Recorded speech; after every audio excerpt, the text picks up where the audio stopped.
Hi, it's Cooking with Tim here, and tonight we're going to make wacky meatloaf, and I can just hear everybody shudder right now when I say that. So we're going to talk about ingredients first. We're going to have some hamburger, a couple of pounds of hamburger. Let's see, I may be fibbing to you. It is, 2.5 pounds of hamburger. We're going to use some pepper, black pepper. We're going to use garlic powder. We're going to use ginger. We're going to use dry mustard. We're going to really throw you for a loop on everything you ever thought. This is sausage meat. It's really great sausage meat. I can talk to that later. This is a pork, sea salt, and black pepper type thing. We're going to use some jalapeno cheese. That'll throw you for a loop. We're going to use some extra old cheddar. We're going to use some actual jalapenos. We're going to use some onions. We're going to use some red peppers. We're going to use some crackers. This is what I prefer. You can use whatever you want, but I like that. And we're going to use some eggs. Going to go both color groups on eggs. One more sec. We're also going to use some fresh garlic.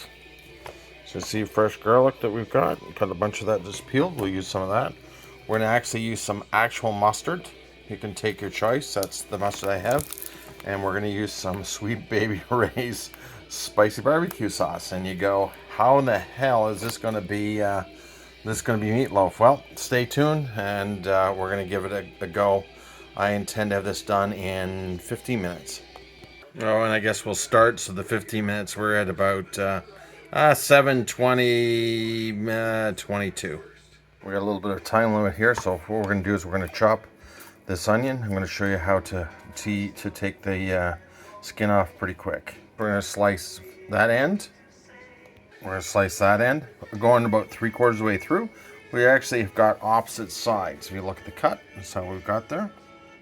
We're going to run a quick lateral cut across it horizontally, so that meeting both of those cuts. We'll see if I can pull this off with one hand, which is going to be tricky. We've got the lateral cut. We're just going to grab a hold of that side of the onion.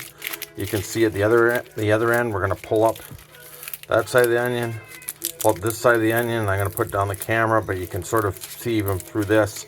Even with one hand, I can do it probably in 60 seconds. If we did it with two hands, I really am a little bit more efficient on my little scrap pile here that I'm putting for compost. So two hands, 20 seconds. Take the jalapeno, cut it in half, then we're just going to core it out. So we got them cored and we got the garlic. We're just going to chop this up into fine little pieces. So you can decide how fine you want this. The big piece of garlic, you're going to have a big hit. Same thing with jalapeno. The finer you make this, the more you can spread around. You don't get that flavor hit or that particular spot. So if you're one that doesn't like a lot of heat, you can just spread this around a lot in the jalapenos. And here's our onions. I'm going to make them, they're going to be fairly big in some kind. You can call this sort of rustic, but that's what we're going to do, and we're going to finish that one up. Okay, we've got that finished, and let's just go zip like this. And we're about, 3 minutes into this recipe. That gives us the peppers and the onions type thing. And we're going to switch knives and get ready for the next step, cheese.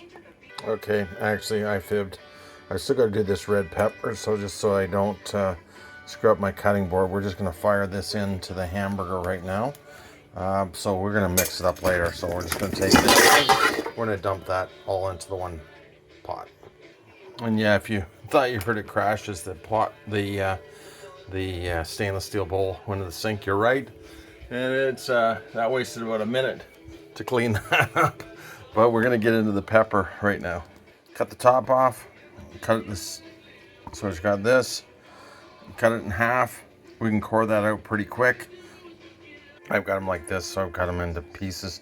Then I'm just going to go like this and cut them off into dicing them into smaller pieces, but not. So as you can see, I'm just cutting them like this. It's pretty quick. I'm going to go through this pile probably in about 90 seconds. There's what we have, and by now you're sort of going, oh geez, this isn't my grandmother's meatloaf. Well, you're probably true, but the truth is it is my grandmother's. So we'll talk about that later. But anyways, now we got the pepper. I'm going to switch knives, switch cutting boards, and we'll be right back.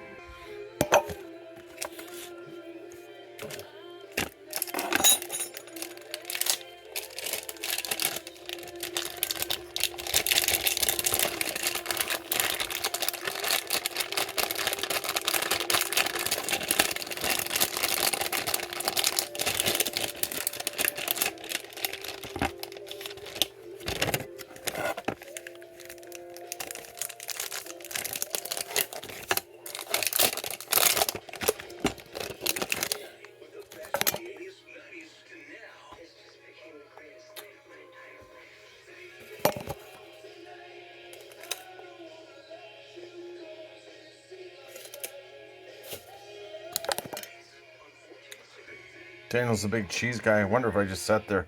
And so we got 2 inches of that slab and 2.5 inches, 2 3/4 inches on that slab. Okay, so what we got is, I would call this almost a little smaller than our cheap cocktail cheese size. So they're a little smaller. That's about the size we want. We're going to take this cheese, we're going to dump it right into that mixture that we've got right here. So most we're going to say, here's your pro tip. Well, I'm an amateur, so here's your amateur tip. Here's my crackers I like. Here's a freezer bag. We're going to put those in the bag. Now in the bag, we're just going to crush it. That's all we're going to do here.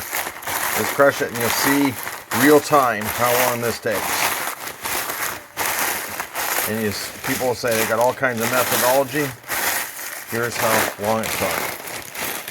There you are, done. There's my crumbles. They're just going to go right into the mixture now. We got them dumped into here. And what do we got for time check? Wasted a little bit of time. But anyways, there's where we're at, about 8 minutes. Almost climatic here because there's sausage meat in there. So we're just going to dump that in. And you can say whippy-do. So sausage meat, hamburger, here's our ingredients in there. Next we're going to do some spices. Now we could say we're just going to wing it, and quite honestly I quite often do. Here's a teaspoon. Here's a half a teaspoon is what we're going to do. We're going to take some Tabasco. It's going to be the first thing. We're actually going to go like this. We're going to have about 7 shakes. You can make it a little hotter if you want. We're going to take some Liam Paris sauce. You can watch as it goes.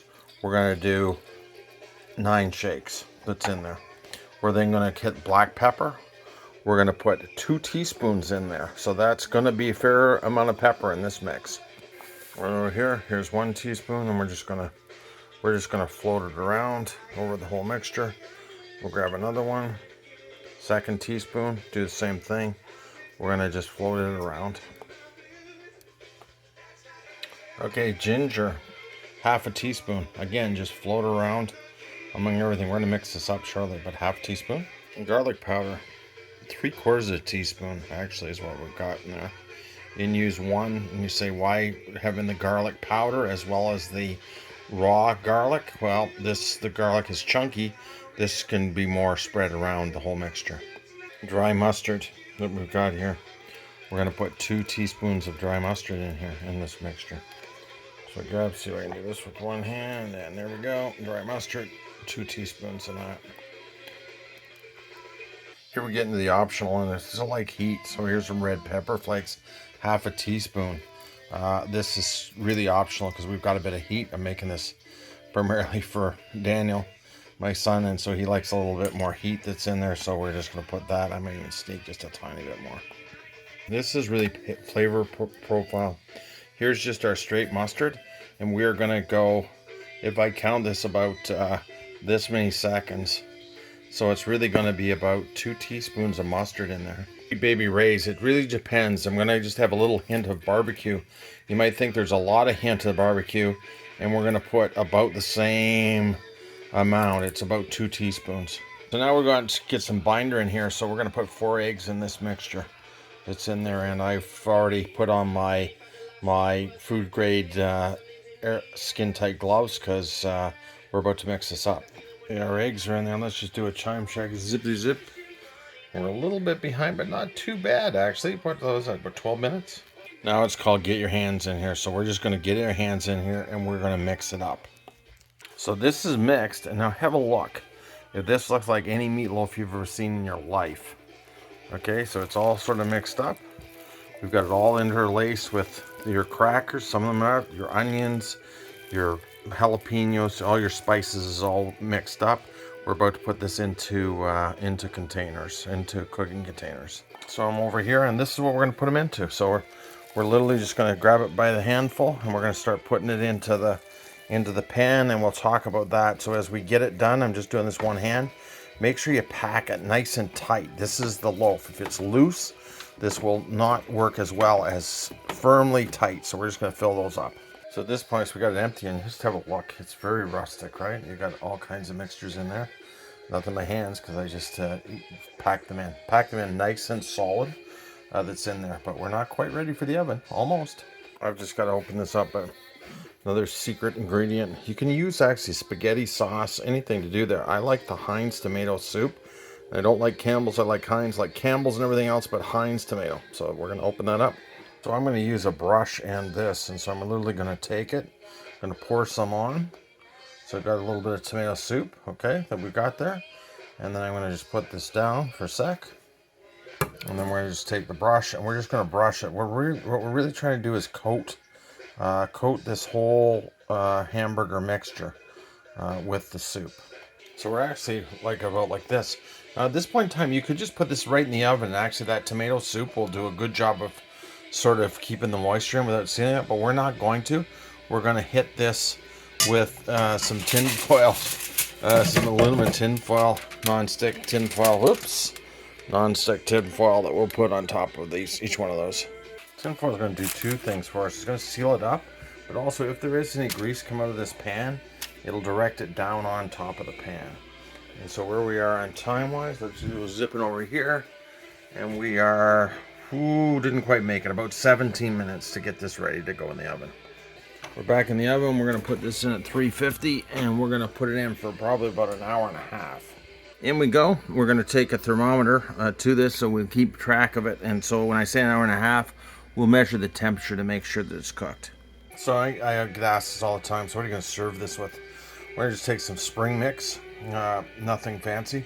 We're going to make an oil and vinegar that's in there. And then we're going to put some baked beans. And here's my latest favorite. This is a local company that's called, and they've got various varieties. So here's a Prince Edward Island baked beans with stewed tomatoes. Here's one with blackstrap molasses, my personal favorite. Here's Campfire, which is made with Canadian whiskey. And here is Rocky Mountain baked beans, which is a sweet heat. And it is a little bit of heat, not a major. So we're going to make beans. I don't know which variety. We'll ask my son what he wants. We're going to have beans and a salad along with the wacky meatloaf. What I will say is be creative. Do meatloaf that everybody goes, oh, I don't want the same old plain meatloaf. In their case, we put cheese and peppers and things like that in it. And you'll say, well, that's quite a mixture. Experiment with what you like. If you prefer Swiss cheese or some other kind of cheese, put the cheese to it. You're going to find out it sort of melds in. It's nice and gooey inside. The eggs will help bind it together. And it is like nothing that you've ever tasted. Use your whatever you want extra. Baked beans and a quick salad is a quick and easy thing for me. Other than the cooking time, which I can cook this for an hour and a half, make sure it comes to temperature. Bring it to room temperature, put it in the fridge, come home, throw it in the oven, just heat it up and be ready again in 20 minutes to serve it. And this time I made a couple of them. We'll have this tonight for supper, and then I can freeze it or I can leave it, and in the case it'll leave it. My son will also have it tomorrow for lunch and probably supper as well. And I'm going, geez, I would want this 3 meals in a row. He would probably eat it 10 meals in a row. So anyways, there's the scoop. I hope you have fun, and thanks for watching.